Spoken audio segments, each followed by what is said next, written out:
Heiner, you can start.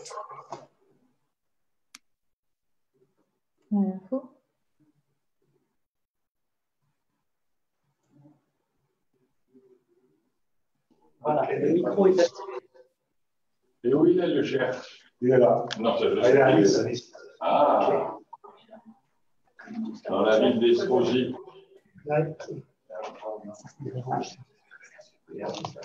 Yeah. Okay, I think, hello, good afternoon, everyone. Welcome to all of you. Those who are in Office for Youth Relations in Geneva, for UPF and partners. Welcome to all those virtual panelists there from various parts of Europe and the Middle East. And also to all the participants. We had some idea of around between 250 and 300 participants from all around the world. Hello, yeah. There's just an issue quickly that we want to solve with the translation here to French.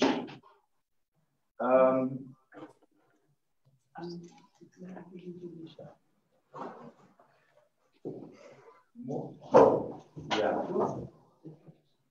J'entends l'anglais, mais je n'entends pas le français. Ah, parce qu'il n'est pas encore commencé. Okay. Oui. À présent, j'entends. Oui, tout à fait, merci. Okay, translation is here.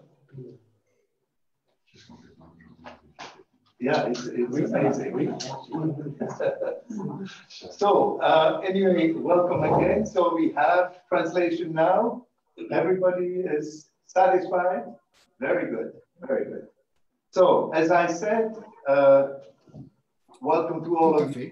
We have an audience around the globe that will follow this roundtable of faith leaders here in Geneva.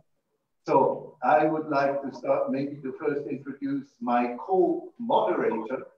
We decided to have a couple as a moderator because in some ways it's a little bit more fun and just to have also with the exception of Madam, we have at least also another female here in the gathering of men.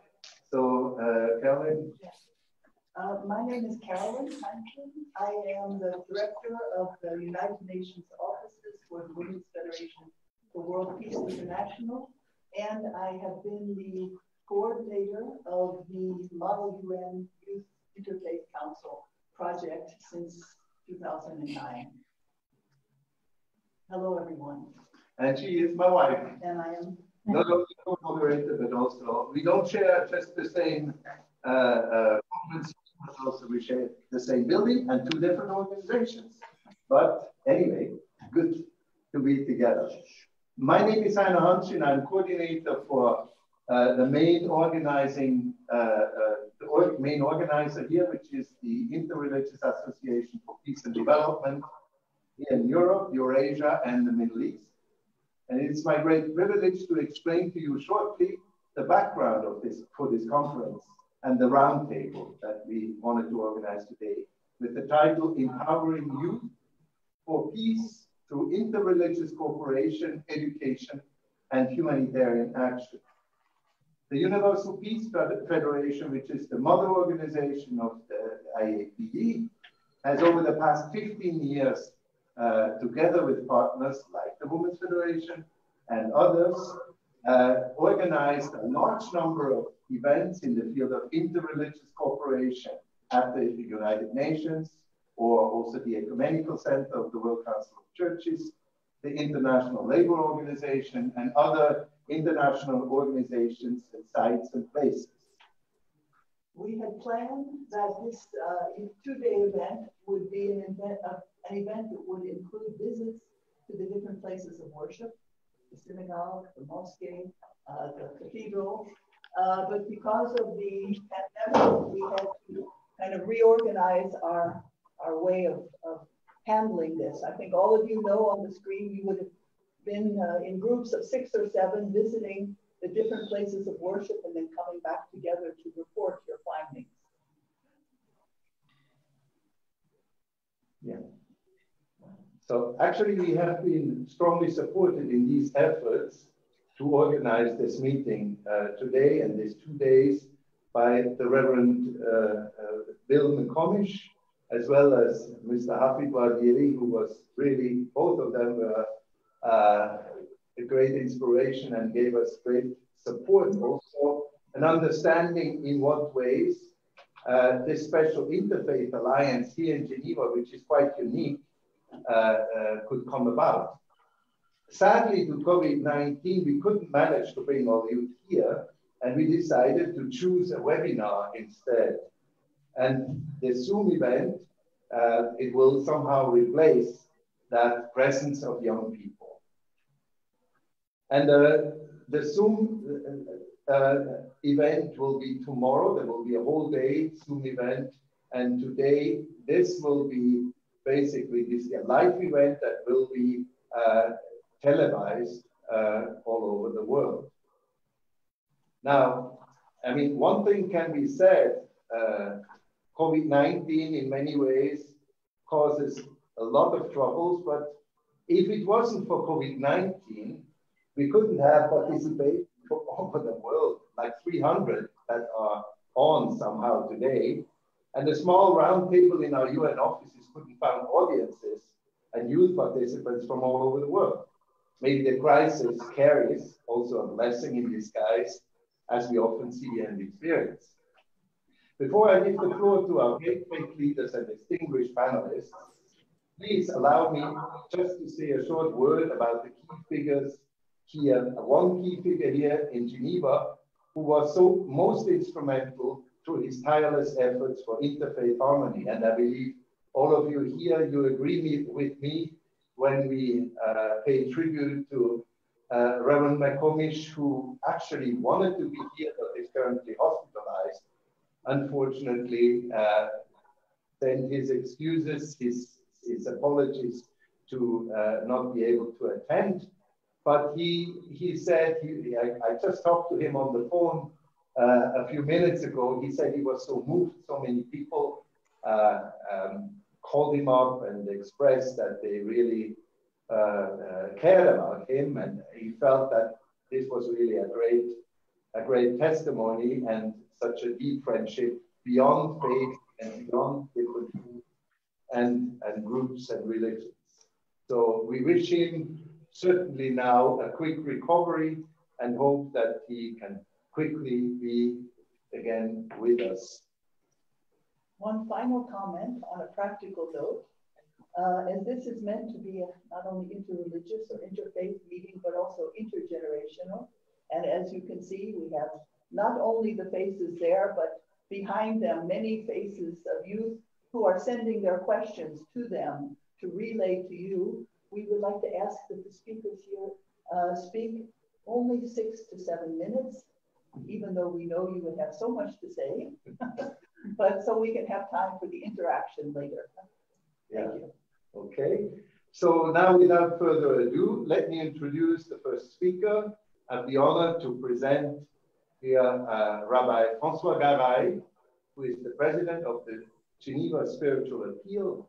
He is also the rabbi of the liberal Jewish community of Geneva. Rabbi Garay, you have the floor. You speak in French, however you want to speak. Just don't speak in tongues because this will be for the translators. And for me too. Genève est une place, un endroit assez particulier au sein duquel il est possible de se rencontrer et il est possible d'échanger et il est possible de construire. Curieusement, c'est une ville qui n'est pas si grande, ce qui permet d'ailleurs la rencontre avec les autres, mais qui offre toute la variété des différentes sociétés, je dirais presque mondiales, puisque se retrouvent ici autour du siège européen des Nations Unies, de nombreuses organisations non gouvernementales, en plus évidemment des délégations de la plupart de presque tous les pays du monde. Et cette variété au sein de cette société, dans un lieu relativement circonscrit, permet une relation et permet surtout la construction de ponts entre les uns et les autres. Si on essaye de réfléchir à ce que devrait être la paix, ou à ce que pourrait être la paix, ou le chemin qui mène à la paix, eh bien peut-être il faudrait prendre exemple sur cette ville qui ouvre ses portes à tous et à toutes, et qui permet donc cette rencontre les uns avec les autres, rencontre à partir desquelles naissent différentes organisations qui s'expriment.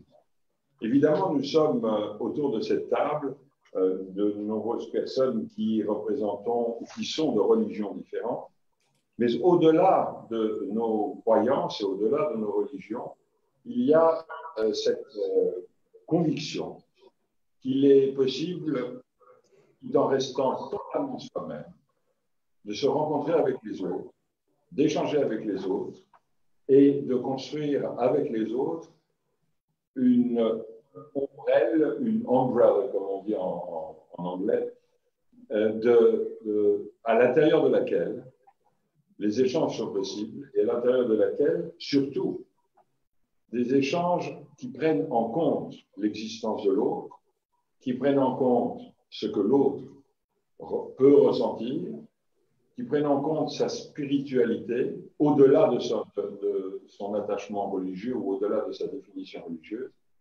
qui essayent justement d'aller au-delà des structures pour créer cet échange. La paix, malgré tout, on est tous liés à notre tradition. La paix en hébreu signifie également un état d'équilibre et un état de sérénité. Un état d'équilibre, c'est-à-dire un état dans lequel chacun trouve son lieu et arrive à tisser sans aucun sentiment, ni de supériorité, ni d'infériorité, arrive à tisser avec l'autre des liens. Alors, on peut se demander comment cela a-t-il été rendu possible? Eh bien, en ce qui concerne l'association d'appel spirituel de Genève, elle est la conséquence de plusieurs événements, dont l'un a été un accident d'avion, lorsque un avion s'est écrasé dans l'Atlantique à côté de Halifax. Et nous nous sommes rendus compte à cette occasion, comme si nous ne le savions pas au préalable, mais quelquefois il faut des occasions pour créer un choc et pour faire prendre conscience de ce qui est, nous nous sommes rendus compte que dans cette ville, tout le monde connaissait quelqu'un qui était dans cet avion, tout le monde connaissait quelqu'un qui connaissait quelqu'un qui était dans cet avion. C'est-à-dire que le choc a été ressenti par tous. Et ce choc ressenti par tous a été, pour ainsi dire, la première pierre, malheureusement, il a fallu cet événement, la première pierre pour construire quelque chose ensemble. Et nous nous sommes dit à ce moment-là, pourquoi avoir besoin de ces événements dramatiques? Pourquoi ne pouvons-nous pas construire au-delà de ces événements? Si vous regardez ce qui se passe dans le monde, il y a malheureusement des événements tragiques qui se déroulent, et dernièrement, pas très loin d'ici, sur l'île de Lesbos en Grèce. Et il nous faut quelquefois, ce sont des rappels à l'ordre au cours desquels malheureusement certains perdent la vie. Il nous faut ces rappels à l'ordre pour nous faire comprendre et nous faire prendre conscience que nous sommes identiques les uns aux autres, tout en étant nous-mêmes, je ne veux pas dire différents, mais tout en ayant nos identités. Et par cette identité qui nous relie les uns aux autres, l'autre, comme disait un philosophe français, Lévinas, l'autre me rappelle à ma propre humanité et m'inspire ou instille en quelque sorte ma responsabilité vis-à-vis de l'autre. Eh bien, c'est peut-être ainsi, quand on considère l'autre comme son égal et que on le voit et qu'on se dit, lui et moi sommes identiques tout en étant chacun ce qu'il est, c'est ainsi que la responsabilité peut naître et à partir de cette responsabilité, construire ce qui pourrait être la paix, c'est-à-dire un état dans lequel, une situation dans laquelle les tensions n'existeraient plus et laisserait la place à des échanges. Merci beaucoup. Merci. Thank you very much. Thank you for setting the tone perfectly for this meeting today. I also remember that this founding group of people was not only religious leaders, but also members of the international community. It was a very broad-based group. Quite a model. Notre prochain intervenant est Monseigneur Pierre Farine. He is, I will speak English, he is the Bishop of Geneva's Roman Catholic community. He is also a long-standing member of the Geneva Spiritual Appeal. Monseigneur Farine, you have the floor.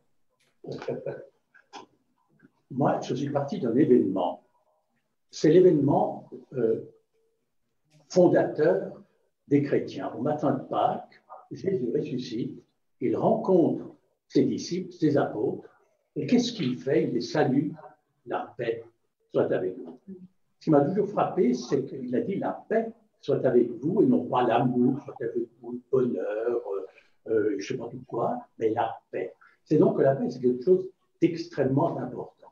Et dans le Nouveau Testament, cela est répété à plusieurs reprises. C'est quand même intéressant parce que dans la tradition catholique, on va jusqu'à dire que le Christ est notre paix. Et si le Christ dit « la paix soit avec vous », ce n'est pas un vague souhait où il dit ben, « j'aimerais bien que vous soyez gentils entre vous », ce n'est pas des choses comme ça, mais il dit « tout au fond de vous, il y a une aspiration, un désir à la paix. Il est inscrit dans votre humanité. Il est inscrit en vous-même. La paix soit avec vous. » Alors, on se dit, bon, ben, c'est très bien, la paix soit avec nous, tout va très bien, il suffit qu'il n'y ait pas de tension, qu'il n'y ait pas de conflit. Et pourtant, la paix a face à elle un ennemi énorme, c'est-à-dire la violence qui se trouve partout. Il y a la démesure de la violence, parce que la violence est toujours une démesure, elle est quelque chose qui jaillit aussi en nous. Eh bien, à la démesure de la violence, il y a la démesure de la paix, mais de la paix qui vient de Dieu. Alors la paix, pour moi, c'est pas un fleuve tranquille, c'est un engagement, c'est un combat. La paix, c'est une construction. Il y a une béatitude dans le Nouveau Testament qui dit « Heureux les artisans de paix ». Un artisan, c'est quelqu'un qui travaille avec ses mains. C'est quelqu'un qui fignole les choses. C'est quelqu'un qui est un artiste. Donc, la paix est à construire. Et au début du chemin, vous ne savez jamais si ça sera la paix qui va vaincre ou si vous allez être déconfit par la violence. La paix soit avec vous.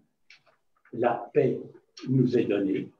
Et la paix est un engagement. Mais c'est un engagement de tous les jours. Alors, on me dit, éduquer à la paix. Qui éduque et qui est éduqué?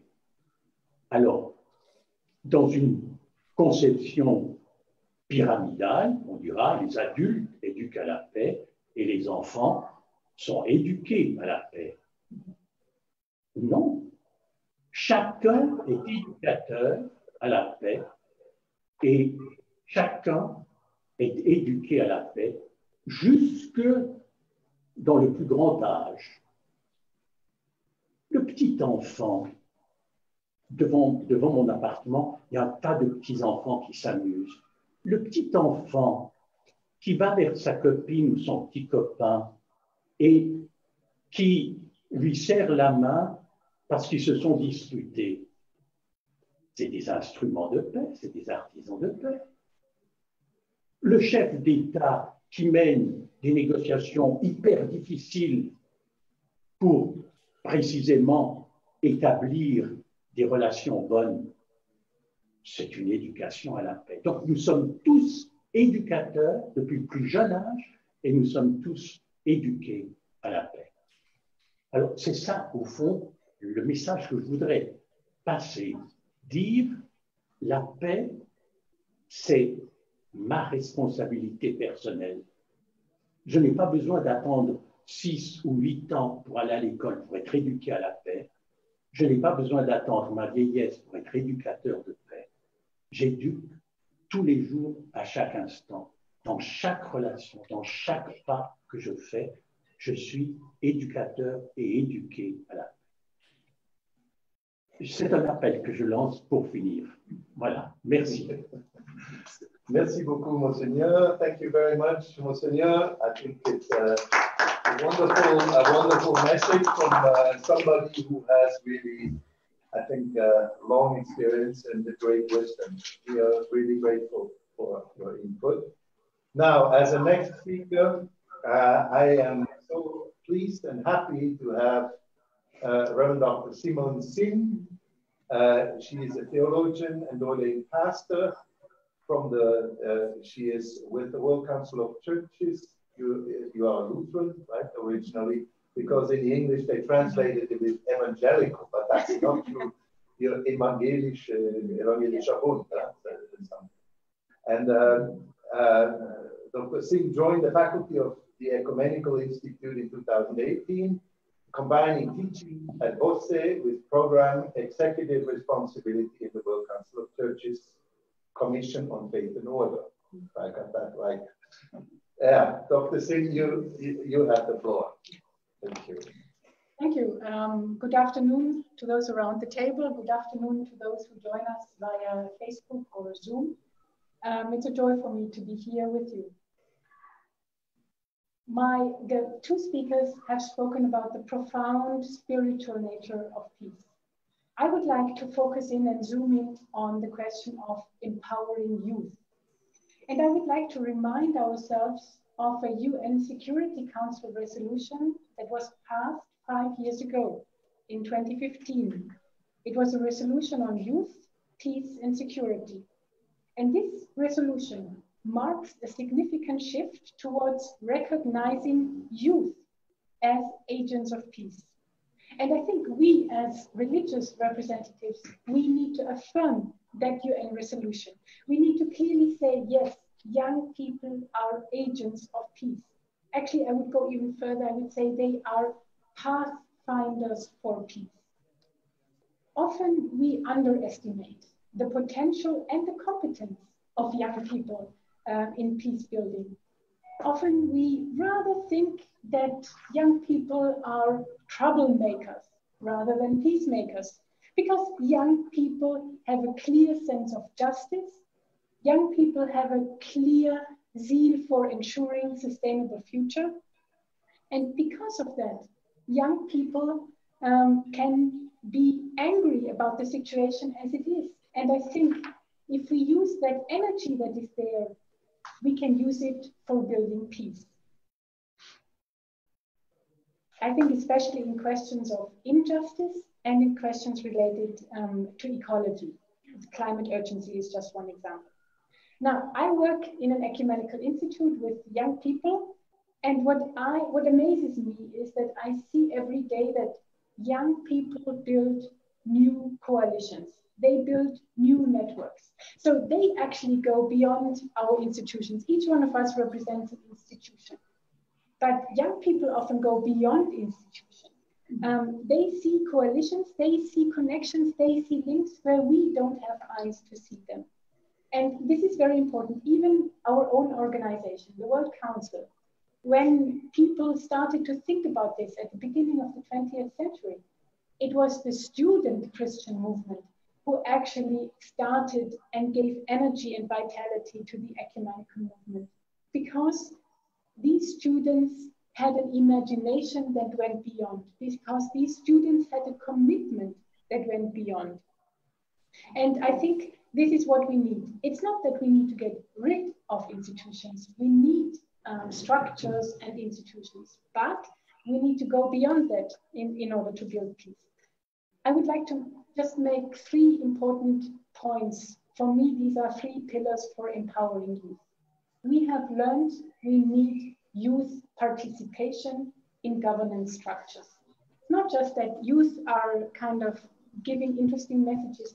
Youth need to sit at the tables where decisions are being made. And so in the World Council, we have a commitment in all our governance structures to include young people, and in our terms, these are people until 30 years of age, and to say, yes, these young people have competences that we need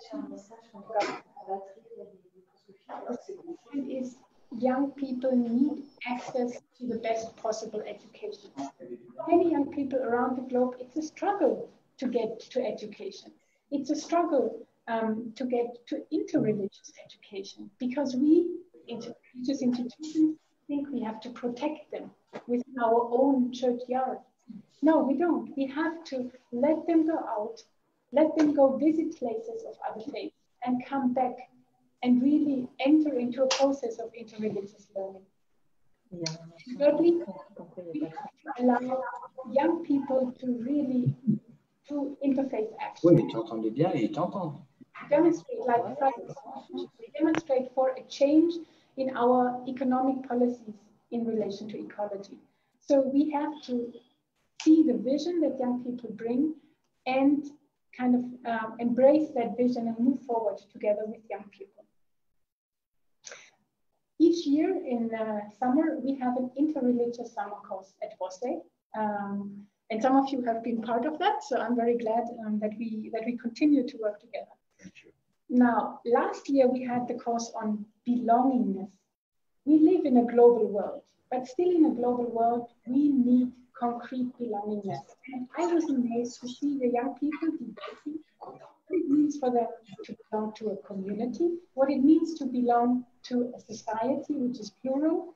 And these young people have a very clear sense of respecting the diversity around the table, but still also acknowledging their own roots, their own foundations where they come from. And I would like to read, to conclude my intervention here, a paragraph that the young people have written themselves at the end of the interreligious course. They said,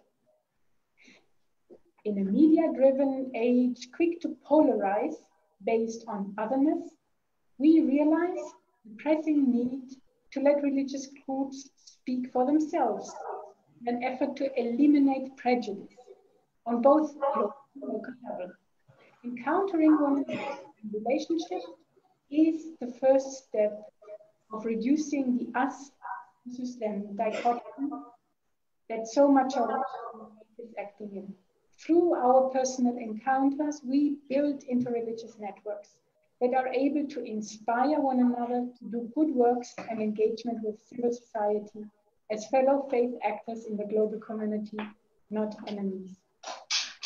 So from my daily interaction with young people in the Institute, I can just say I see that sense of urgency.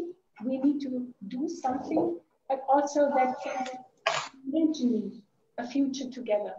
And in order for the future to be sustainable and peaceful, we need to imagine it together.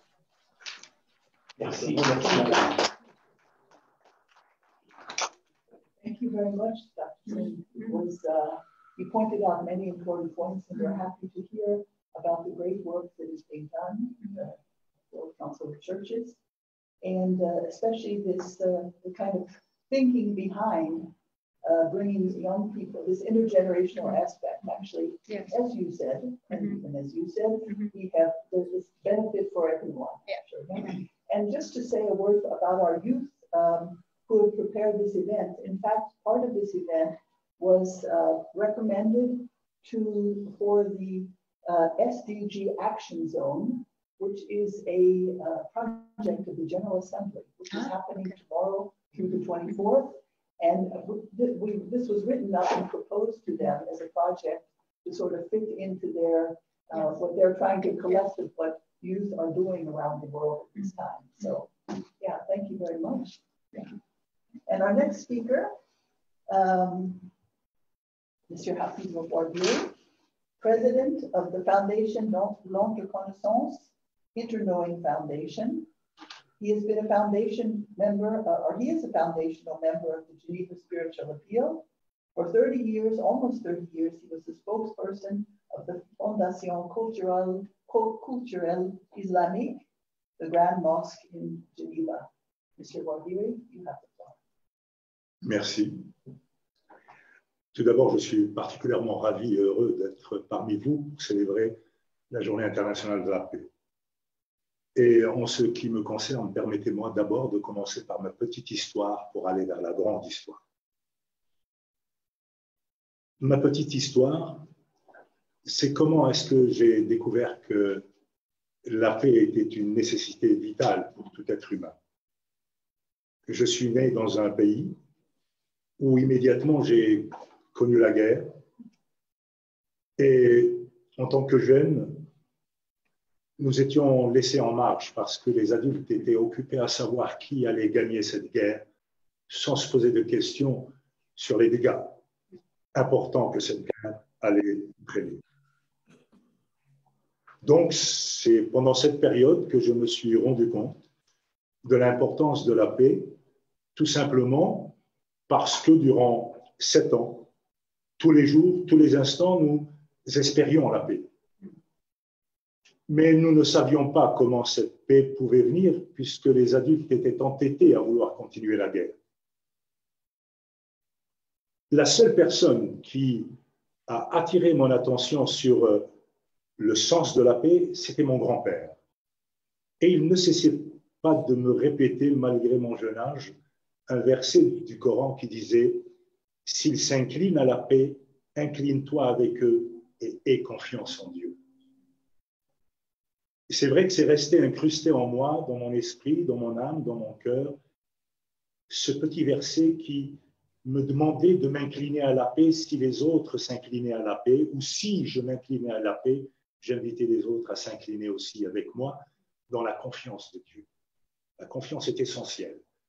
Elle est bien sûr la confiance que nous avons en Dieu, cette confiance qui doit générer en nous justement un partage de confiance entre nous, qui que nous soyons, parce que l'identité première, c'est le fait que nous soyons des êtres humains. Et qu'en tant qu'êtres humains, nous avons besoin, pour que notre dignité et notre liberté soient assurées, de vivre en paix. Qu'ai-je donc fait de ce savoir que m'a prodigué mon grand-père, puisque après l'indépendance de ce pays, la première chose que j'ai eu à faire pour éviter de tomber dans d'autres pièges idéologiques, je suis parti par faire mes études en France. la France que je pensais être, malgré tout, celle qui allait m'accueillir comme j'étais, avec la richesse culturelle, avec la richesse spirituelle que je portais en moi. Malheureusement, ce ne fut pas le cas. J'étais tous les jours obligé de me justifier en tant qu'être humain et de ne pas chercher d'autre identité que le fait que j'étais comme eux, un être humain, en désir de liberté, en désir de dignité, en désir de paix. Voilà ce qui m'a profondément motivé pour œuvrer pour la paix avec d'autres. Et ces autres-là, c'était un peu moi aussi. Parler de l'implication des jeunes dans la paix, ce n'est pas si simple. Parce que comme je l'ai été et que je me suis rendu compte qu'en principe, les jeunes étaient toujours mis en marge. On ne s'occupait pas d'eux, ni de leur souffrance, ni de leur douleur. Les adultes étaient préoccupés par autre chose. Et donc, ces jeunes-là allaient chercher des réponses un peu ça et là. Et au moment où j'étais devenu adulte, capable de réfléchir au sens de la vie, je me suis dit, qu'est-ce que je peux bien faire pour trouver des réponses aux autres, celles que je me cherchais à moi-même et que je ne recevais pas. Là, j'ai bien entendu participé à différentes activités où, avec les jeunes, nous nous posions la question de savoir qu'est-ce que c'est que la paix. Et nous ne pouvions aborder la paix sans aller sur les sentiers de la justice sociale, du respect culturel, du respect spirituel, du respect de la croyance ou de la non-croyance. Donc on se rendait compte, en définitive, que pour pouvoir inviter à la paix à résider avec nous, il nous fallait préparer le terrain. Et que ce terrain n'était pas un terrain facile, parce que la préoccupation de ceux qui gouvernaient, c'était la préoccupation de servir le Dieu argent. La compétition de l'avoir. Ni celle du savoir, ni celle de la connaissance, mais avoir, posséder. Et évidemment, on n'est rien dans un monde qui n'a comme principe que le désir de posséder. Au point même où, parfois, on se rendait compte qu'on n'était rien d'autre qu'une marchandise à posséder. Et là, je me suis dit, non, moi, je ne peux pas accepter de faire partie d'une société où je sais qu'il y a une grave maladie qui empêche la paix d'être avec nous et que je continue à me faire croire qu'en définitive, tout va bien. J'ai quitté la France en direction de Genève en imaginant que Genève était le lieu idéal pour moi pour pouvoir réaliser mes aspirations à la paix. Dans un sens, ça m'a rendu un grand service parce que déjà, j'ai évité le délit de faciès dont j'ai été victime pratiquement tout le temps parce qu'il fallait que je justifie le fait que je sois arabe, que je vienne d'Algérie à l'époque, que je sois musulman. Donc j'étais complètement en train de triturer mon identité pour être à peu près dans ce que les autres souhaitaient que je sois pour ne pas être embarrassé ni embêté. Malgré cela, quels que soient les efforts que je faisais sur moi-même, sur ma culture, sur ma foi, ceux qui étaient censés m'aimer parce que je faisais un effort pour être aimé par eux ne le faisaient pas. Donc, la seule chose qui me restait, c'était partir ailleurs. Et il se trouve, Dieu merci, que j'ai trouvé un ailleurs qui n'était pas très loin de là où j'étudiais, à savoir à Lyon. Et là, je me suis rendu compte que le regard des gens n'était pas celui qui était derrière mon dos, mais celui que j'avais en face de moi. Et les gens me regardaient de manière curieuse en se disant, tiens, il vient d'où? Qu'est-ce qu'il a à nous apporter? Qu'est-ce qu'on peut lui poser comme question? Quelle réponse il a? Et c'est à ce moment-là où je me suis rendu compte que Genève m'a donné l'essentiel.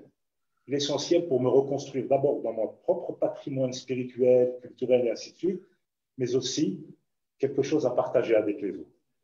Je ne dis pas que c'était toujours facile, mais je dis que j'avais toujours des gens qui étaient prêts à être des interlocuteurs. Et petit à petit, cette ville de Genève qui, pour moi, quelles que soient les difficultés qu'on traverse, reste le laboratoire du dialogue.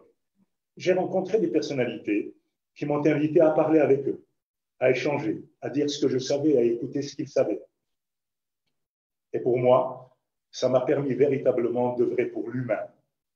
Avant le problème de la religion, avant le problème de la culture, pour moi, ce qui était important à mettre en exergue, c'était l'humain. Et si cet humain n'était pas mis en exergue, tout le reste était faussé. Voilà la raison pour laquelle je me suis engagé à différents niveaux, à titre individuel et petit à petit, nous nous sommes encouragés les uns et les autres à partager avec un plus grand nombre.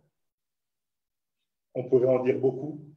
On continue et je suis heureux de continuer à œuvrer pour la paix avec tous ceux qui veulent œuvrer dans ce sens. Mais j'aimerais dire une chose qui m'a touché ce matin lorsque je l'ai lu. C'est une parole de Krishnamurti qui dit « On ne peut pas se sentir bien mentalement lorsqu'on croit adhérer convenablement à une société qui est malade. » Donc nous devons faire tout pour que la société dans laquelle nous vivons et qui est ce que nous sommes, il faut faire quelque chose. Et ce quelque chose se fait avec les jeunes. Et c'est la raison pour laquelle je me retrouve souvent dans la rue avec les jeunes qui disent « ça suffit, nous voulons que l'autre monde dégage, nous voulons un autre monde où l'humanisme soit l'humanisme du vivant, incrusté dans la nature. » Merci. Merci beaucoup, Rafid. Enfin, je dois juste dire, I have to go back to English. I'm just amazed. You are bringing also this spirit of Geneva. You're expressing it, how you practice it, how you live it, but also we can also testify you do what you're saying. And, that's very, very important. So thank you so much. Wait. Our next distinguished speaker is a dear friend of Mr. Hafid Wadiri, and also we had a chance to be received by him about a month ago in this beautiful cultural foundation, Islamic Cultural Foundation, the Grand Mosque in Geneva. It's Mr. Mohammed Lebrak. He's the Deputy Director of the Islamic Cultural Foundation of Geneva. He's also spokesperson of the Grand Mosque and responsible for public relations. Maybe there's so many things to say, but I would like to give you the floor and yeah, curious to hear from you. Thank you very much. Mesdames et messieurs, donc, les représentants des religions ici présentes et spiritualités, la jeunesse qui participe avec nous aussi, donc la jeunesse qui participe avec nous, donc je vous salue les salutations de l'islam. Assalamu alaikum, que la paix soit sur vous. Je suis ravi de me retrouver aujourd'hui parmi vous pour la commémoration de la 39e journée internationale de la paix face à la jeunesse suisse et à celle du monde, car nous avons tous à leur parler, à leur expliquer la religion et à les accompagner le plus honnêtement possible pour assouvir leurs questionnements et leur faire aimer la vie.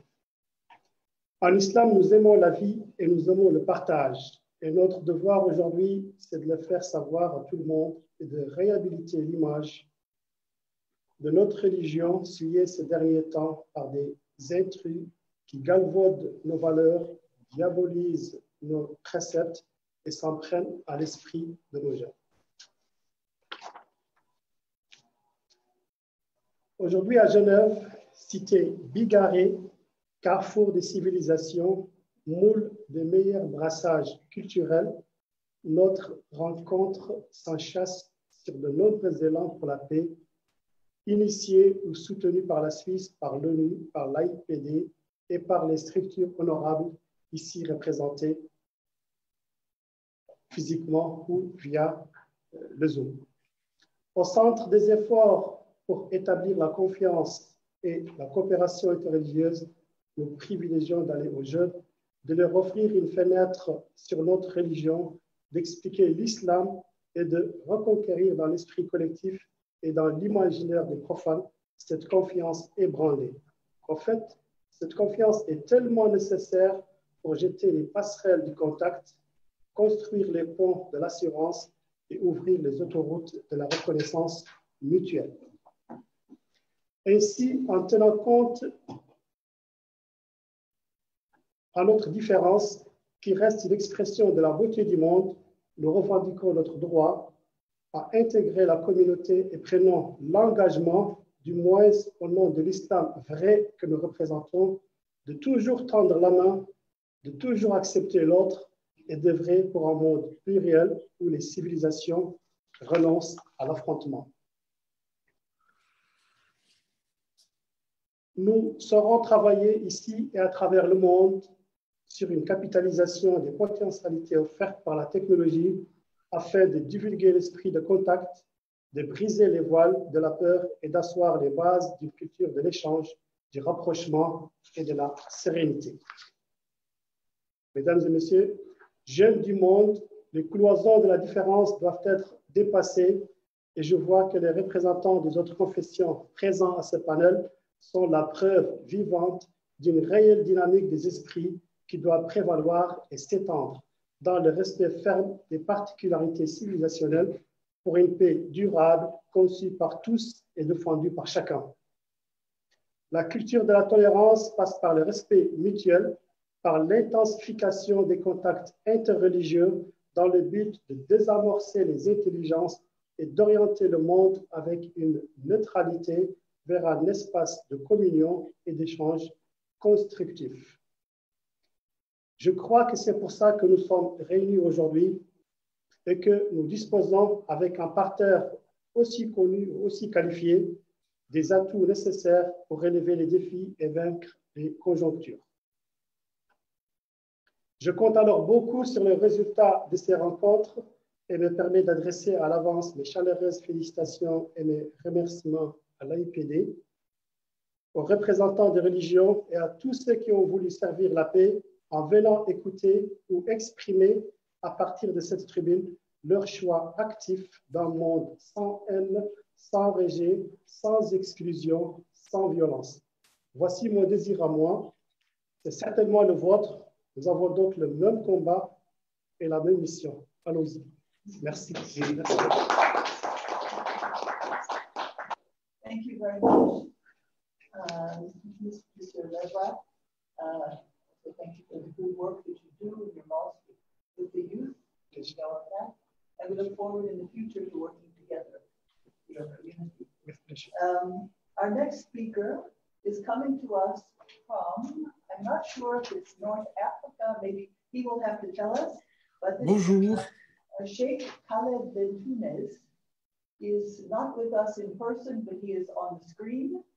And we would, of course, like to welcome you warmly to this group. He is a famous writer, educator, and teacher, and very inspiring speaker.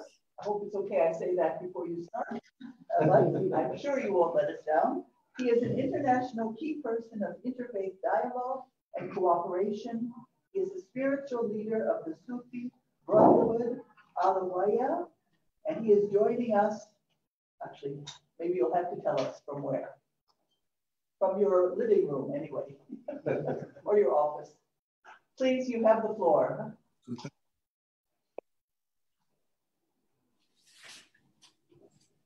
Tout d'abord, je salue toutes les personnes qui sont présentes à cette rencontre et je remercie les organisateurs de m'avoir invité à contribuer à cette rencontre pour la jeunesse et l'aider en quelque sorte ou nous entraider les uns les autres à comment faire percevoir et transmettre cette relation à l'éducation de la paix.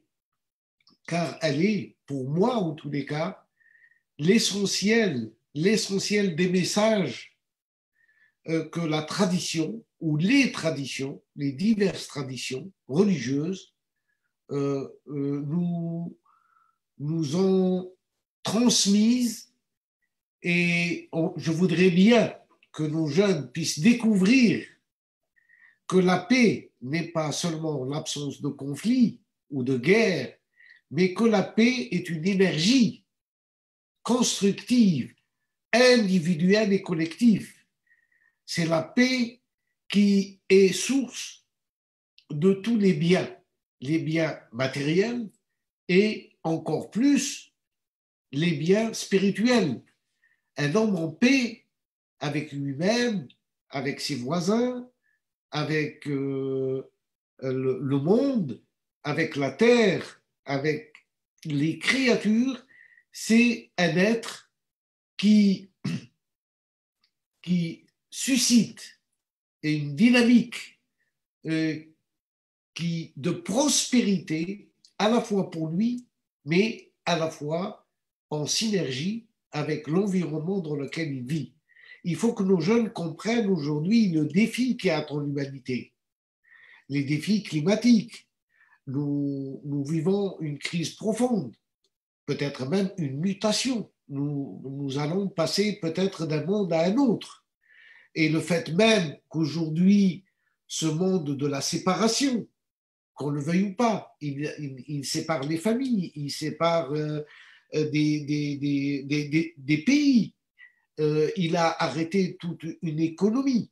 Nous devons voir que c'est peut-être une chance pour nos jeunes de pouvoir penser, réfléchir et entreprendre une nouvelle dynamique dans ce monde, dont la paix est l'énergie fondamentale. La paix avec soi, la paix avec les autres et la paix avec la terre. Cette terre qui, aujourd'hui, nous nourrit, nous porte et qui est menacée parce que beaucoup de créatures disparaissent chaque jour et ça, c'est peut-être, ça vient du fait même que nous avons oublié que la relation entre nous et la relation entre le vivant, entre nous et le vivant, qu'il soit végétal, animal, minéral même, et encore plus humain, doit aujourd'hui se transformer en une dynamique et une énergie constructive d'un avenir pour l'ensemble du genre humain et de la préservation de cette économie de la nature, cette économie qui produit, qui nourrit depuis des millénaires et qui ne produit pas de déchets. Elle nourrit et que tout ce qu'elle produit est recyclé. Et ça, c'est une prise de conscience qui doit être menée au niveau de notre jeune. Et c'est pour ça que nous travaillons aujourd'hui avec les scouts, le scoutisme international, qui est quand même la première, je dirais, association des jeunes dans le monde, qui réunit des centaines de milliers de jeunes de différentes traditions, et que nous travaillons aussi au niveau de l'éducation à la paix à travers les écoles de paix, et que nous participons aujourd'hui à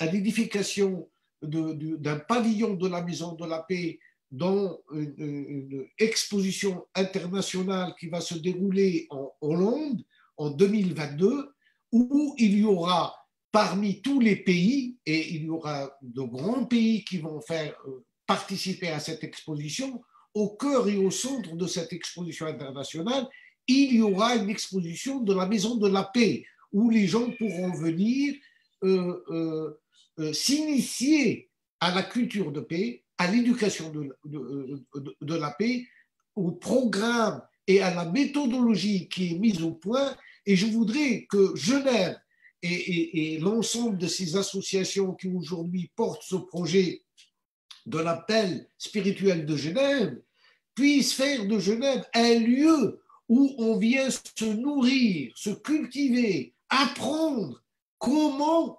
transformer ce vivre ensemble, comment le rendre possible, ce vivre ensemble et se faire ensemble par la paix. Voilà ce que je souhaitais apporter comme élément positif, comme projet sur lequel nous travaillons aujourd'hui et dont je souhaiterais que Genève soit en quelque sorte un lieu fécond, un lieu d'échange entre des idées, parce que souvent on accuse les religions d'être les porteurs de la violence, alors que les religions quand on va au cœur et à l'essentiel de ce qu'elle porte la paix. Et dans la tradition spirituelle musulmane, la paix, c'est un des attributs divins. Et je crois que Monseigneur l'a dit dans le catholicisme, la paix, c'est aussi, elle émane de Dieu. Donc, je souhaite que notre vie soit marquée et que la vie de nos enfants soit marquée par cette attitude constante et permanente, comment gérer mes relations avec l'autre et comment faire des conflits, un moyen de mieux approfondir en nous la paix. Parce que tout conflit, il n'arrive que parce que nous avons fait une erreur dans le parcours. Il y a quelque chose qu'on a oublié. Et c'est pour ça qu'on est devant le conflit. Le conflit est toujours alimenté par le manque, quelque part, de justice, par le manque de prise de conscience et par, aussi, il y a l'avidité de l'homme de posséder à lui tout seul. Donc, cette transition de passer de la culture du jeu individualiste, égoïste, vers la culture du nous.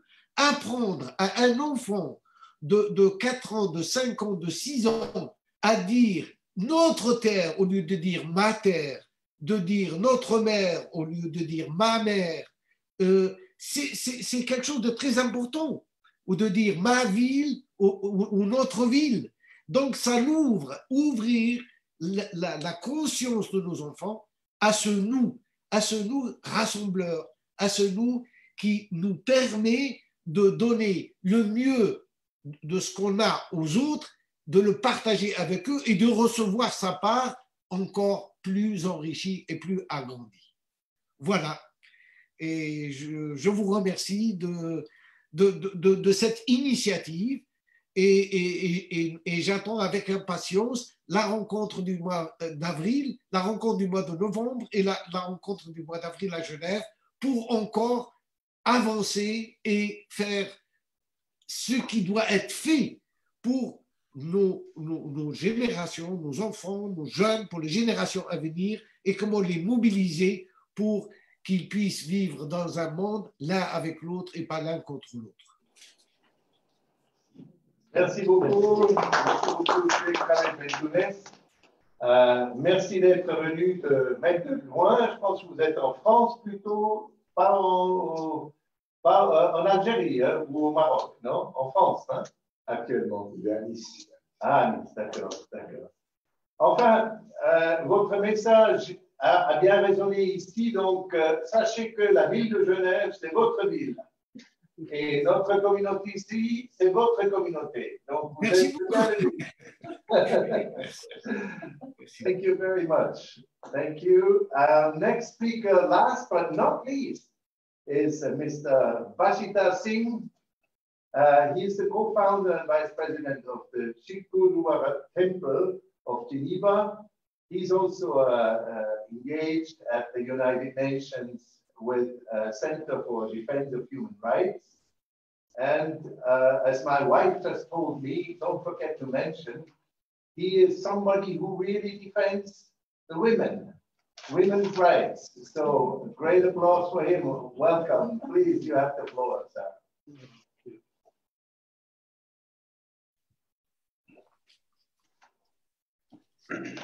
I am very grateful UPF member team and the other delegates and audience also. So first of all, I want to give my introduction of my religion because I am the part of minority religion in the world. So founder of Sikhism was Guru Nanak, who was born in 1469. Head of Sikhism is at Amritsar city in India, called Gold Temple. Gold Temple, it's made of gold. And largest kitchen of the world is in also Amritsar city. 100,000 meats are served free to all daily is 24-hour service. As regarding philosophy, prayer to one God, prayer can be done anytime. Secondly, to work hard, 10% of salary is reserved for needy and hungry people. And women are as equal as men. And Sikhism condemns discrimination with women. She is the creator after God. As usual, women are discriminated throughout the world. Majority are the victims of domestic violence. So in our religion, philosophy of Langar Meal free meals, Sikhism emphasizes on free meals to all without any discriminations. And in every Sikh temple of the world, meal is served to all after the congregation, including Geneva. So everybody is welcome. In case free meals are served organized in natural disasters, also war-torn area, floods, earthquakes, droughts, and illness, etc. If you remember, during lockdown of Corona, Sikh temples and Sikh relief organizations manage free meals to all throughout the world indiscrimination. And Sikhism emphasizes on tolerance. If we have tolerance and having courage to say goodbye to egoism, then there will be peace in families, in cities, and in the world.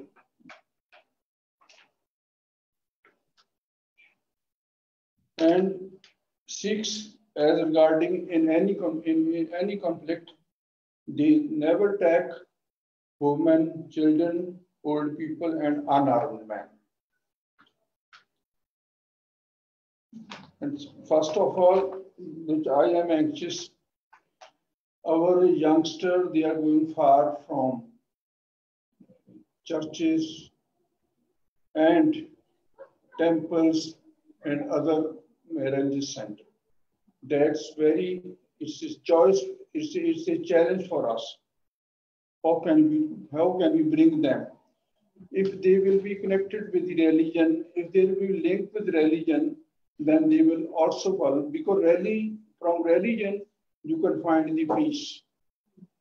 So in these days, there is a main problem on the international level that we are far from peace. So thanks all. Goodbye. Thanks all. Thank you.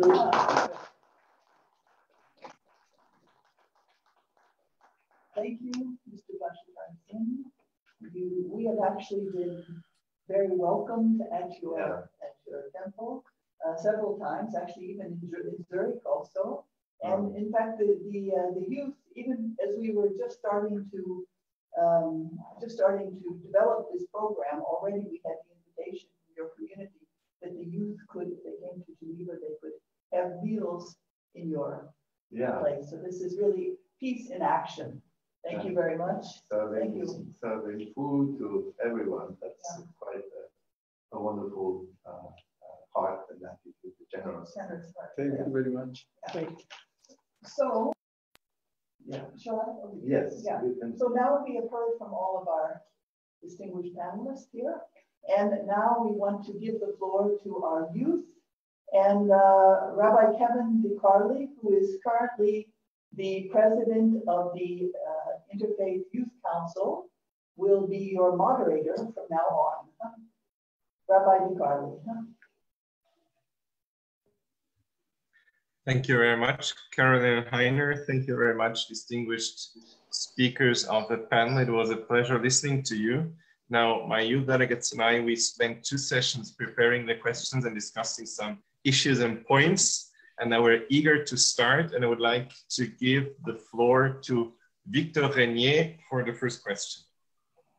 Thank you very much. Alors, je vais parler en français. Bonjour, je me présente, je suis Victor Régnier et je suis français. Je voudrais poser la première question de cette session au rabbin Garey. Aujourd'hui, vous avez parlé de Genève comme un lieu de rencontre où l'on parvient à garder ses propres convictions, à respecter les autres et faire partie de ce que vous avez appelé l'umbrella, comme on dit en anglais. Alors, est-ce que les jeunes sont attirés par ce modèle? Et si oui, quel est l'ingrédient secret?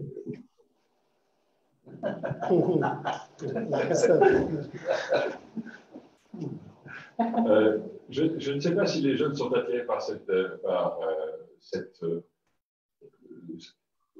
toit en quelque sorte, mais il se trouve que ceux que nous rencontrons, ceux que les adultes rencontrent, les jeunes les rencontrent aussi, parce que c'est une cité dans laquelle il y a de multiples nationalités, de multiples sensibilités, de multiples croyances. Et lorsque vous êtes dans une école quelle qu'elle soit, et quel que soit son niveau, ou à l'université, vous ne pouvez pas ne pas rencontrer ceux qui sont différents de vous et qui sont en même temps vos compagnons de route, vos compagnons d'études. Donc, les jeunes, qu'ils le veuillent ou qu'ils ne le veuillent pas, ne peuvent pas ne pas avoir cette relation avec les autres. Et il est frappant de noter qu'il y a plusieurs initiatives tout au long de l'année par les différentes associations, que ce soit une association musulmane, une association juive ou une association internationale, au sein de laquelle les jeunes se rencontrent. Et lorsque on les voit quelques années plus tard, ou on les rencontre dans tout autre domaine, eh bien les affinités, les relations qu'ils ont nouées à l'école, à l'université, sont des liens extrêmement forts, du fait même qu'il n'y a pas véritablement une majorité écrasante d'une société par rapport à une autre dans notre ville, ce qui fait que toutes sont plus ou moins à l'aise dans les relations avec les autres. Merci beaucoup. Merci. So the next question is coming from Christelle. Christelle, to the floor. Merci beaucoup. Bonjour à tous et à toutes. Donc, je m'appelle Christelle et je suis libanaise. Je voudrais m'adresser à Monseigneur Farine. J'ai beaucoup aimé ce que vous avez dit en ce qui concerne l'éducation à la paix. Ceci dit, je voulais vous poser la question suivante. Dans un monde où la violence accroît et les efforts vers la paix ont été beaucoup de temps futiles, comment pensez-vous que nous pouvons convaincre les jeunes des mérites de la paix, surtout que la paix se construit lentement et non pas tout de suite, et sachant en contraste que les jeunes générations veulent tout de suite et rapidement? Merci. Alors, j'ai essayé de dire que la paix, c'est quelque chose qui se construit tout au long de la vie. Ce n'est pas quelque chose qu'on fait une fois et puis ensuite on dit voilà, la paix est arrivée, il n'y a pas de problème. J'ai dit que le face-à-face, c'est la paix, la violence. Et nous sommes toujours en tension. Et la question, le problème fondamental, c'est de dire je veux la paix, je veux m'engager pour la paix, je ferai tout pour la paix, mais comment pourrais-je faire face à la violence? Parce que la violence, elle est absolument partout. Elle est dans tous les domaines. Elle est d'abord au sein de soi-même. Moi, je suis un homme de violence. Je m'énerve tous les jours. Alors, tout le monde sait ça, je laisse tomber quelque chose et puis je m'énerve. Ça, c'est pas vraiment la paix. Mais la construction de la paix, c'est ici, j'allais dire, se supporter les uns les autres. La construction de la paix, elle est dans l'économie. Nous avons une économie qui est une économie prédatrice. Il faut que les jeunes se préparent à entrer dans une économie fraternelle, dans une économie de communion. l'Église catholique a ce qu'on appelle la doctrine sociale de l'Église, hein, c'est-à-dire comment en société se comporter, comment faire pour que tout le monde ait une part au gâteau dans ce monde que nous vivons. Et puis, le maître mot d'une économie libérale ou commune, je ne sais pas comment vous allez l'appeler, mais c'est la personne doit être au centre. Eh bien, si j'ai compris ça et si je dirige ma vie parce que je suis économiste, je suis engagé dans l'économie et que je me dis, ben voilà, c'est la personne qui est au centre. Il faut qu'il y ait du travail pour tout le monde. Il faut qu'il y ait du travail pour que chacun puisse manger et boire dignement, enfin, etc. Là, je suis en train de partir en vrille, mais la question, c'est que nous sommes acteurs de paix à chaque souffle de notre vie. Merci beaucoup, Monseigneur Farine. Est-ce que je peux utiliser la possibilité de aussi dire j'ai tellement apprécié votre message. Merci beaucoup, aussi de ma part. Et maintenant, j'aimerais bien appeler Andrei pour la prochaine question. Good afternoon to everyone. So I'm Andrei from Moldova, and I will be speaking English. And I want to ask Reverend Dr. Simon Sin a question. I like very much your message, and especially you explaining about this traveling between different practices and religions of our youth in our days for exploring. And my question is, me talking to different youth, they many times say that they are interested in spirituality or exploring mind from like mental health view, but not so much, don't like so much religion or religious organizations. So my question is, why do you see this separate, like spirituality and religion, and choose more to seek for spirituality? And what is the consequence of this on peace in youth and in world in general? Thank you. Thank you very much for this question. This is a very exciting question. I would say that religions, in the sense of religious organizations, institutions, they have been quite powerful for many centuries. They have organized structures, and it is almost natural as a counter-reaction that there will be people, and especially young people, who will question it when religion is too much intertwined with power. And I think the sensitivity to ask for spirituality precisely comes out of that critical questioning of the power of religion. Now, we don't have to be stupid. I think also that spirituality has power. So we don't live in a power-free zone. We are kind of surrounded by different power forces.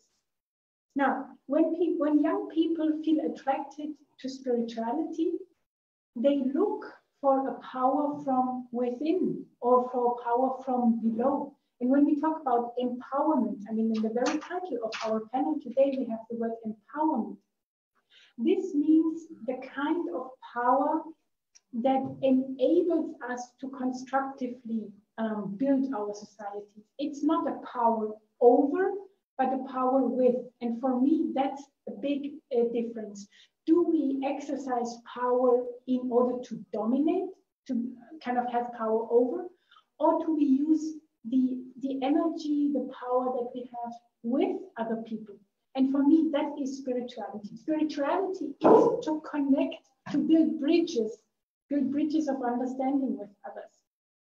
And I really hope that the critical question that comes from young people with regard to religious institutions can be used so that within our institutions, we become again more spiritual, and we ask, I mean, we connect with God or the divine, or however we want to call this, who transcends our own human power dynamics.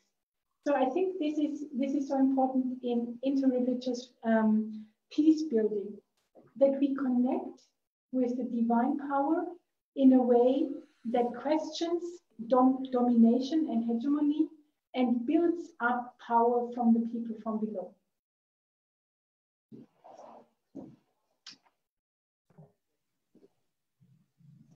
Thank you very much for your answer. And now I would like to call Mélanie to the floor for the next question. Bonjour, je m'appelle Mélanie et je viens de Suisse et j'aimerais m'adresser à Monsieur Hafid Ouardiri. Donc, je suis d'avis que la paix débute en soi et dans la famille. Toutefois, nous voyons très bien que de nos jours, certaines valeurs comme la pureté avant le mariage ou la fidélité dans le mariage se perdent. Et de ce fait, j'aimerais savoir ce que vous faites à travers votre communauté religieuse pour que les jeunes maintiennent des valeurs familiales afin d'empêcher que les familles ne courent à leur perte dans les générations futures et actuelles. Merci pour cette excellente question.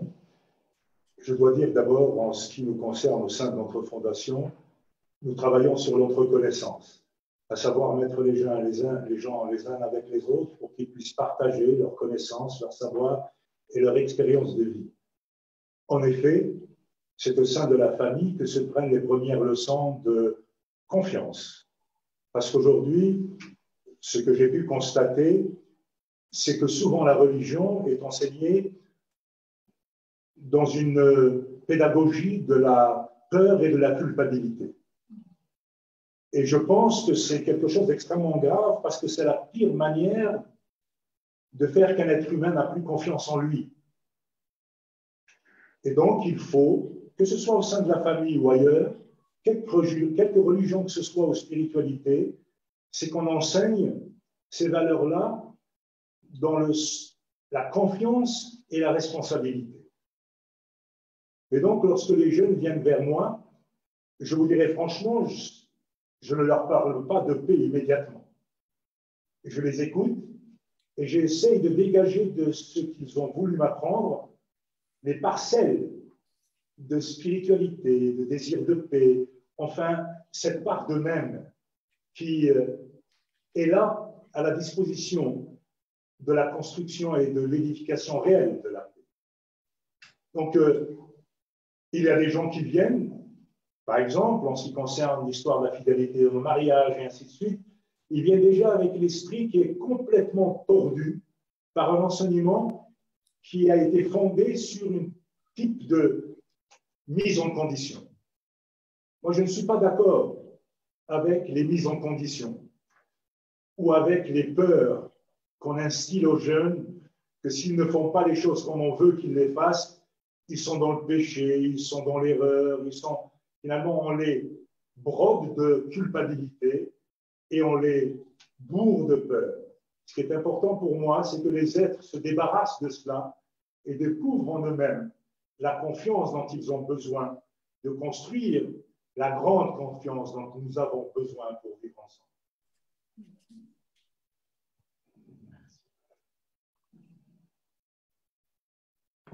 Merci, Monsieur Ouardiri.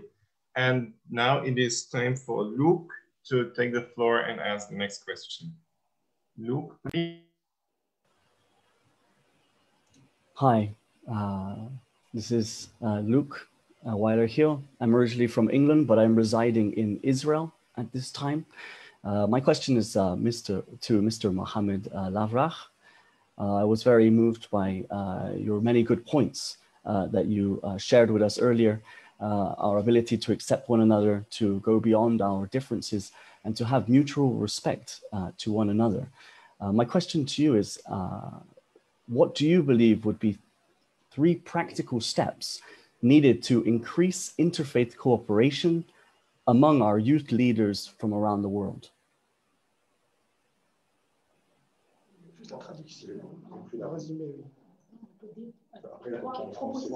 Trois pratiques pour faciliter la paix auprès des jeunes. Oui, et puis la coopération interreligieuse. Très bien, merci. Désolé, donc je vais vous répondre en français. Si cela est possible, je passe à la traduction. Alors, pour apporter des éléments de réponse à votre question, la base de tout ça, c'est d'abord le contact, ne pas s'isoler, ne pas rester dans son cercle familial, communautaire. C'est s'ouvrir à l'autre, et à partir de cette ouverture, il y aura certainement un dialogue, et de ce dialogue, chacun va se faire son idée, mais en se basant sur un dialogue et pas en se basant sur des suppositions ou des choses qui ont été dites parfois même dans un siècle ou plusieurs siècles avant celui-ci. Donc, je dirais, en résumé, pour apporter donc la réponse à votre question, il faut s'ouvrir à l'autre, il faut échanger, il faut écouter, il faut dialoguer, dialoguer dans la confiance, dialoguer sans préjugés. Et vous me questionnez sur quelque chose qui me touche personnellement quand je compare ma situation par rapport à, bon, je ne dirais pas jeune, mais en tout cas, je ne sais pas si un jeune adulte, ça se dit. Ou en tout cas, entre ceux qui sont restés dans leur contrée, les voyages aussi aident beaucoup, forgent beaucoup, donc cette personnalité d'échange et d'ouverture vers l'autre, mais pas forcément. Il faut écouter, il faut dialoguer, il faut s'ouvrir à l'autre sans préjugés, sans la confiance, sans pour autant coller une étiquette par avance à la personne avec laquelle on va dialoguer, et trouver un dénominateur commun auquel certains intervenants ont fait allusion, se focaliser sur ce qui nous unit.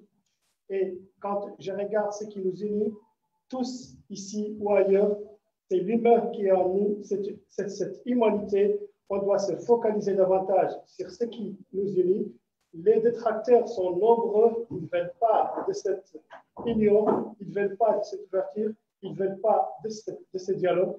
Il ne faut pas leur donner cette occasion. Focalisons-nous sur ce qui nous unit davantage, et l'humain est le facteur qui nous unit le plus. Voilà donc quelques éléments. Je vous remercie. Merci.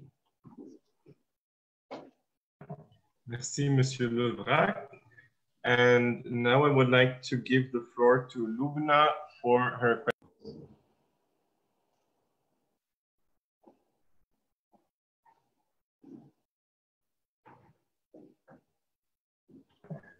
Lubna, you have to unmute before speaking. At the bottom left of your screen. Bien, bonjour à tous. Merci à tous les organisateurs. Donc, moi, je suis Lubna Emel de France. Voilà. La présidente de l'association L'Étoile et l'association L'Auban. Et j'ai une question pour cher Bentounès. Est-ce que vous m'entendez bien? Tout à fait, Lubna. D'accord. Bonjour, cher Bentounès. Je suis très heureuse de vous voir et de pouvoir discuter un petit peu avec vous. Alors, concernant la paix, puisque c'est vraiment ce à quoi j'œuvre de tout mon possible, pour moi, en fait, la paix, elle ne peut venir à l'extérieur que si elle se trouve déjà à l'intérieur des gens. C'est-à-dire qu'il faut commencer par le commencement. J'ai beaucoup apprécié votre discours concernant la civilisation d'Al-Andalus, puisque j'ai été présidente du pôle andalou dans une autre association et je travaille beaucoup dessus. Et je travaille sur deux points. Le premier qui est de raviver la connaissance, puisque comme Averroès, il a dit, l'ignorance amène à la peur amène à la haine, la haine amène à la violence. Donc, ça veut dire qu'en fait, il y a dans un premier temps un travail à faire par rapport à la diffusion de la connaissance, redonner de la matière, et un second travail qui est d'ouvrir les cœurs. Et par rapport à ces deux points, donc, j'écris des livres, j'organise des randonnées pour des échanges, et puis je souhaite faire des conférences, etc.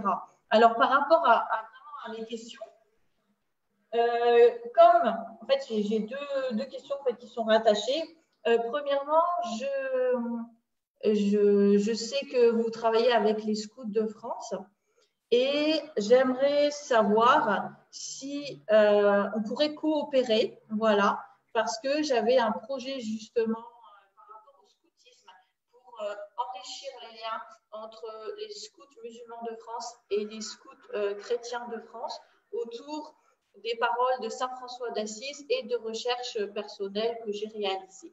Donc ça, c'est la première chose, c'est est-ce qu'on pourrait coopérer à ce niveau-là? Parce que je pense qu'il y a beaucoup de choses, en tout cas, qu'on pourrait faire. La deuxième chose, c'est que je travaille sur le thème de la concorde. Comme a dit Saint François d'Assise, hein, pour construire la paix, il faut s'intéresser aux points de fracture, aux choses qui n'ont pas été comprises, etc., pour aller vers l'union, pour aller vers la concorde. Et donc, j'ai mis en place un traité qui s'appelle le traité de la concorde.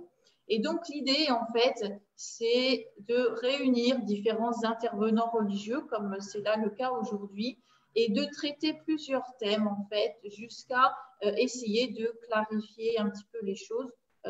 Voilà, donc avec ma présence, bien entendu, puisque je suis auteur de nombreux ouvrages. Donc, voilà les deux grosses questions, en fait. Voilà. Bien, donc à la première, bien sûr que c'est la bienvenue pour une coopération. N'oublie pas quand même que les scouts musulmans de France, depuis leur création en 91, en janvier 91, on se souvient bien de cette date-là, puisque c'était le début de la guerre d'Irak. Les jeunes qui sont rentrés dans le scoutisme à cette époque, qui avaient 6, 7 ans, 8 ans, aujourd'hui sont des pères de famille. Donc, et depuis cette date jusqu'à aujourd'hui, les scouts, en tous les cas les scouts musulmans de France, on a eu toujours des échanges avec les scouts catholiques, mais aussi protestants, mais aussi hébraïques, donc des scouts juifs, et aussi les laïcs. Nous formons avec cet ensemble la fédération du scoutisme français. Et vient se rajouter, il y a quelques années seulement, le scoutisme du bouddhisme, de la tradition bouddhiste. Donc, nous sommes 6 associations qui faisons partie de la Fédération nationale du scoutisme français. Et les scouts musulmans de France ont eu, parce que la présidence est tournante, plusieurs fois la présidence du scoutisme français. Donc, cette coopération, elle est la bienvenue. Et nous faisons des jamborees ensemble, nous faisons des rencontres avec les différents scouts, des différentes traditions. Maintenant, il faut savoir que le scoutisme lui-même, aujourd'hui, est regardé par nos jeunes comme quelque chose de dépassé. Donc, il faut trouver des moyens d'attirer les jeunes vers cette organisation de jeunesse qui reste quand même la première organisation du monde. Pour vous dire à peu près, le scoutisme musulman, il occupe 1/3 du scoutisme dans le monde. C'est 11 millions de jeunes musulmans scouts. Donc, vis-à-vis du monde musulman, c'est quelque chose de très important. Et la première chose que nous apprenons chez les scouts, sur la base de l'éducation scout, c'est de débattre et non se battre. Comment apprendre à débattre avec l'autre et non se battre. Et la deuxième chose, c'est que nous avons des principes d'organisation et de formation qui sont basés sur le cercle. Ce n'est pas le système pyramidal, mais c'est le système du cercle. Pourquoi le système des cercles? Parce que nos jeunes apprennent très tôt qu'ils sont tous les uns liés aux autres et à égale distance du centre, c'est-à-dire à égale distance de respect, de dignité. Et le centre, c'est l'intérêt général. Ce centre, c'est l'intérêt général. C'est celui vers lequel nous tendons tous à apporter notre contribution afin que je donne ce que j'ai et je prenne ce dont j'ai besoin. Donc, il y a un échange permanent avec tous les points ou les rayons qui forment le cercle. Donc, cette vision déjà chez les jeunes de pouvoir se voir comme un élément, un point du cercle. Et le cercle, sachons-le, que chaque point dans le cercle, il est à la fois le premier et le dernier. Si on fait le tour du cercle, on part d'un endroit et on revient au même endroit. Donc les jeunes apprennent que en chacun de nous, il y a le côté positif, mais il y a aussi le côté négatif. Donc il faut gérer cette double réalité et de pouvoir contribuer à la dynamique constante pour faire tourner cette roue du temps, la roue de la vie. C'est une contribution, c'est une synergie avec les autres. Je ne peux jamais comprendre, connaître et agir que par moi-même. J'ai besoin de l'autre comme un miroir qui me renvoie à la fois mes qualités, mais aussi mes défauts. Donc, l'autre m'interroge constamment sur ce que je suis. Donc, c'est dans cette attitude que nous essayons de former les bases de cet début de prise de conscience de l'importance de vivre en communion, en harmonie, en synergie avec cette énergie qu'on appelle la paix. Alors, ta deuxième question, je ne sais pas, j'ai peut-être répondu aux deux, non? Concernant les thèmes, donc ce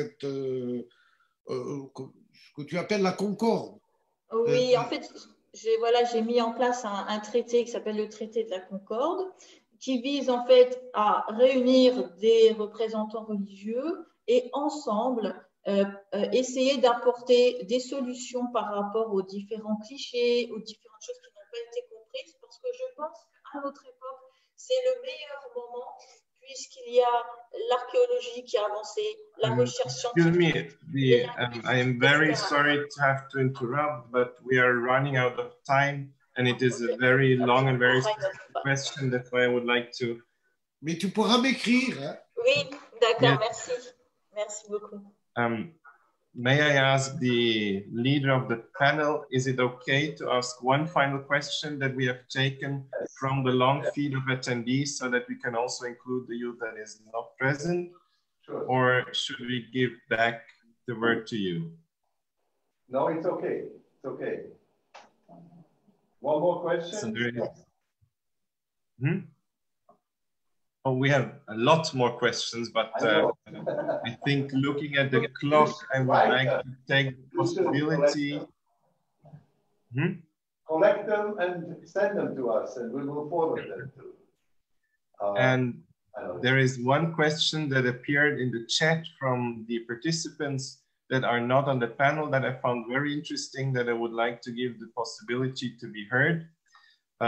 As you have rightly mentioned, it has been 5 years since the UNSCR 2250 revolving around youth, peace and security has been issued. How would you evaluate the progress and the efforts that have been made so far towards reaching the resolution? What could have been done differently? And what should be further done to build even more upon this? So as a last question, an outlook to the future. And maybe, Dr. Sen, it would be best for you to answer the question since you mentioned it already. Yes, thank you very much. I can just very briefly answer to it. I think the UN has published a progress study in 2018 to see after 3 years. And to be honest, there is still a lot to be done. And one of the main messages is that youth or young people are still in the margins. We don't kind of invite the young people to the table as much as we should. So there is still a lot to be done. There is a huge report, I think it's 160 pages on this, but for me, the essential takeaway was that the resolution in 2015 was clear, but we have not fully acted on it. So, yeah.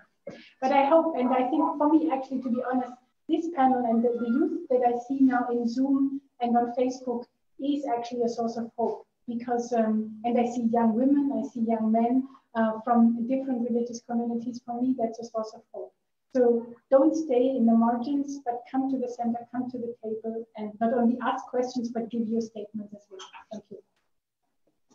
Thank you very much. This concludes our question part. Thank you to all the participants. Thank you to you, the panelists in Geneva as well, for answering to all our questions. And with that, I would like to give the word back to Heiner to conclude our session. Thank you very much. Yeah, thank you for your good questions. And also thank you to our wonderful panelists here. I think there's a lot of interaction needed that we can see, and unfortunately, that's always what we can see. It's just not enough time, unfortunately. So, Karen, you wanted to say? I think we time-wise we are 3 minutes over. Maybe we can just 3 minutes. Yes, isn't that amazing? Yeah, I mean it's because with this kind of exactitude, we are going to really succeed with this. Thank you. Now, I just had a suggestion because, of course, Dr. Singh already, she gave some kind of an input, that a last-minute input. I would just maybe suggest that all of our panelists here, could you make 1 minute advice to those young people that are in the audience, not just the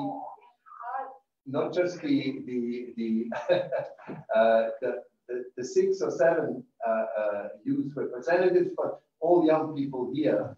I think some words that you would leave. 1 minute. Yeah. Quick. Alors, pour être très bref, je citerai simplement l'histoire. Si nous étions, il y a un siècle, réunis, nous ne pourrions pas penser que l'Europe pourrait vivre en paix. Le fait que l'Europe ait pu dépasser son histoire conflictuelle montre que la paix est possible. Cela demande beaucoup d'efforts, cela demande beaucoup d'entente et beaucoup d'écoute, mais la paix est envisageable. L'Europe, d'une certaine façon, en est la preuve. Okay. And I asked Mr. Singh, who couldn't actually receive a question, what would you tell now the young people, just as a final word, 1 minute? Actually, I have already mentioned that young people should attach with the churches, temples, everything. And secondly, I don't want to blame anybody. Probably parents can't be possible for that youngster, they go far from temples. That I am very anxious for that. And secondly, the young generation, they can change this system of every kind, in every sector. Although peace, although whatever, but social work, what is there. So it's very nice to know that young people are taking part in this conference. Okay. Mr. Leva, thank you. L'année dernière, au mois de février, nous avons organisé aux Nations Unies, ici à Genève, une conférence internationale axée sur les jeunes. Je n'ai pas eu le temps de citer ici donc, les recommandations de cette conférence, mais je peux les partager avec les uns et les autres. Et nous sommes sur l'implémentation de ces recommandations-là qui, en termes de promotion et de consolidation de la paix, en particulier pour les jeunes, a beaucoup d'éléments qui peuvent être pris en considération.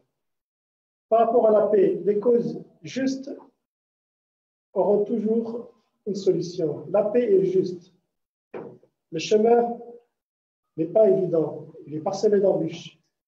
Mais comme l'a dit donc Monseigneur, persévérance et donc après donc on parviendra à cette paix, même si au départ elle paraissait lointaine, elle finira donc par arriver avec la persévérance. Merci encore une fois. Merci. Hafid. Oui.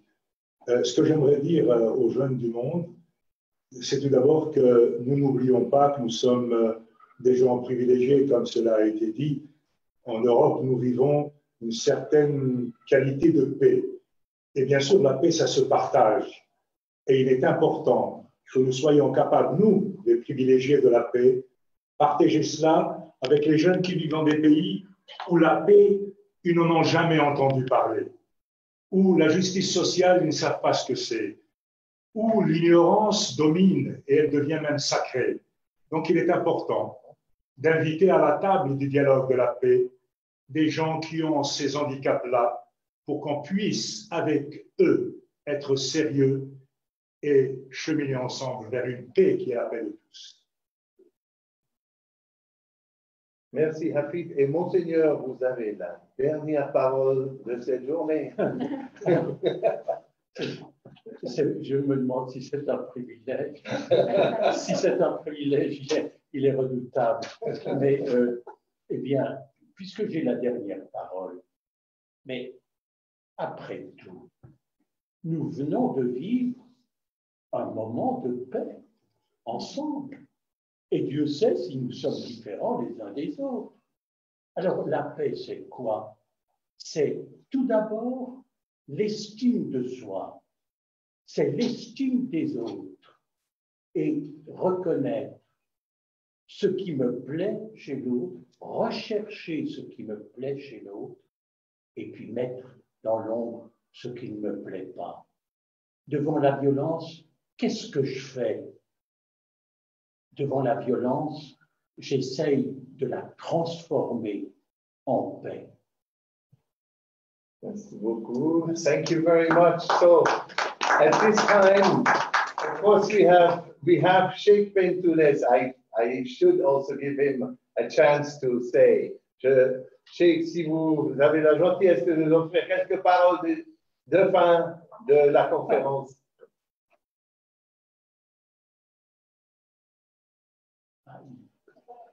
Important que rajouter peut-être juste un vœu que nos jeunes puissent construire leur avenir l'un avec l'autre et pas l'un contre l'autre.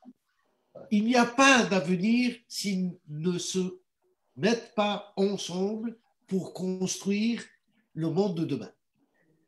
Et je suis persuadé et j'ai une grande confiance et un grand espoir dans notre jeunesse, qu'elle soit du sud ou du nord, qu'elle soit religieuse ou non religieuse. J'ai grande confiance, je les côtoie souvent et j'ai un grand espoir et une grande confiance dans la jeunesse de demain. Merci beaucoup. Merci. So with this, I think we are coming to the end of our meeting today. Thank you so much for coming here.